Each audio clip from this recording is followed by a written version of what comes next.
Really just all starts with the paper. This is new paper stock that we're using. It's 100 GSM, which is 100 grams per square meter, and this is very, very smooth.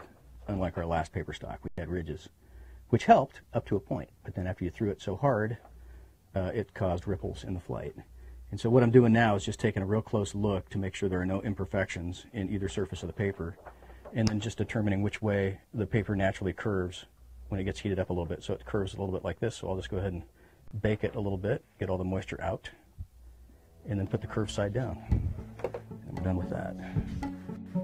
So this kind of starts with the classic double diagonal fold here. We're just going to put the top of the page against the side. Now this is actually A4 paper, which is British letter size paper, which is one of the formats that's allowed in the competition. You can use British letter size or you can use American letter size.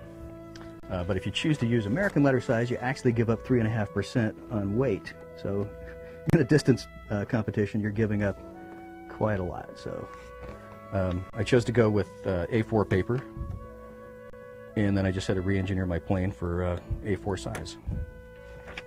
This is basically a modified version of the Phoenix from Gliding Flight, kind of redone for A4 paper, and with one more layer on the wings. So the next step here is to just move this edge very close to the diagonal fold, and I leave about 1 millimeter of space there because I'm going to fold it over one more time, and it's all about having a really crisp, thin leading edge on the plane. So if you actually fold it right up to the line, your leading edge is much thicker, so you want to leave just a little bit of space on that diagonal fold. So it's roughly 1 millimeter. And everything is getting creased with this bone folder here. It's actually made out of cow bone. And so I could have left that folded, but since I had to unfold the other reference crease, I unfold this one and fold it back. I'm just going to smooth out this little fold again. You want the plane to be as compact as possible. So I'm even smoothing out a crease that's not structural or anything. I'm just making sure I can fold this guy really, really flat. And then we're going to fold right where those creases meet. And this is kind of a tough one to nail. You're folding a crease right on top of a crease.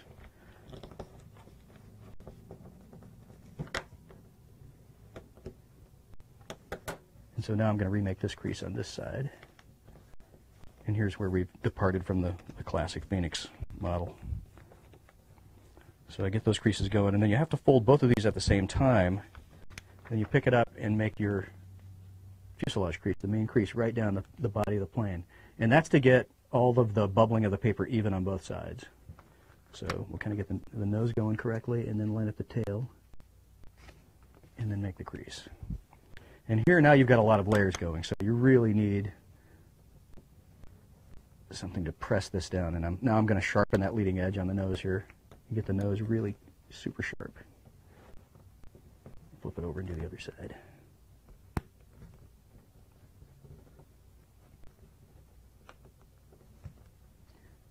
This is probably the most technical plane I've ever folded, but we'll get to that in just a second. And it uses tape. I'm not a big fan of tape, but again, the rules allow you to use a 25 millimeter by 30 millimeter chunk of tape. So if you don't use tape, again, you're giving up weight, which is probably a bad idea in a distance competition. So there's one wing done. Flip it over. Kind of make sure these layers are not slipping apart.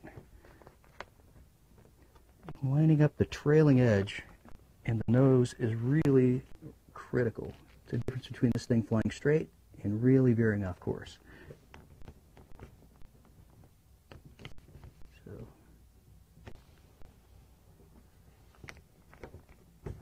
I mean, we're talking fractions of a millimeter on the tail. If you miss that crease back there, that is never going to fly straight. So again, we're using the bone folder to really nail these creases. This nose as tight as possible. I'm sure these creases are super sharp everywhere. Nice tight creases. Very smooth all the way around. And now we're just going to check to see where we are on that tail, and you can see it's perfect. All you got to do is fold a perfect airplane. That's all you got to do. So it's crazy, but I'm going to actually cut a piece of tape that's exactly 30 millimeters long, because this is 25 millimeter wide tape, which is difficult to get your hands on. But first, before we start taping, I'm going to do a rough measurement of the dihedral angle. That is the angle that the wings leave the body of the plane. So we found that what you want on the very trailing edge is 165 degrees, and I've got a gauge here, so we're just a little bit too high up.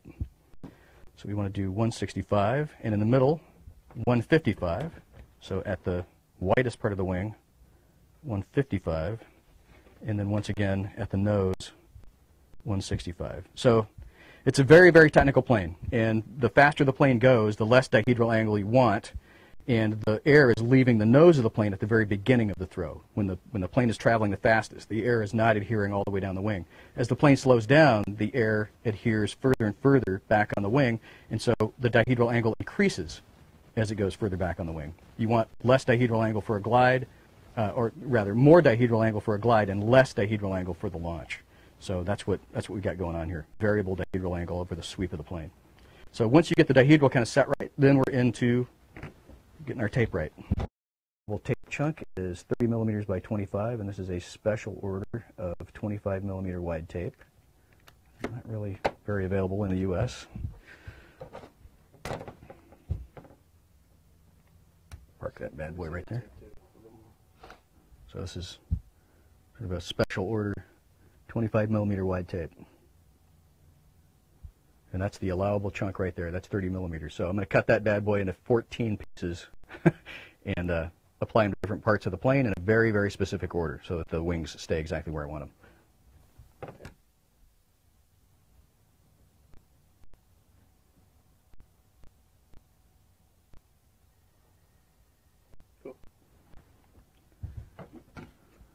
Here we go.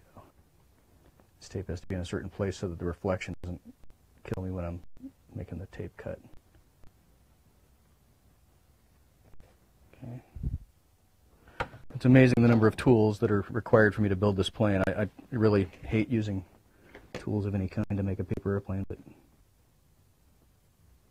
here we go. Piece number one is put on right there and wrapped around.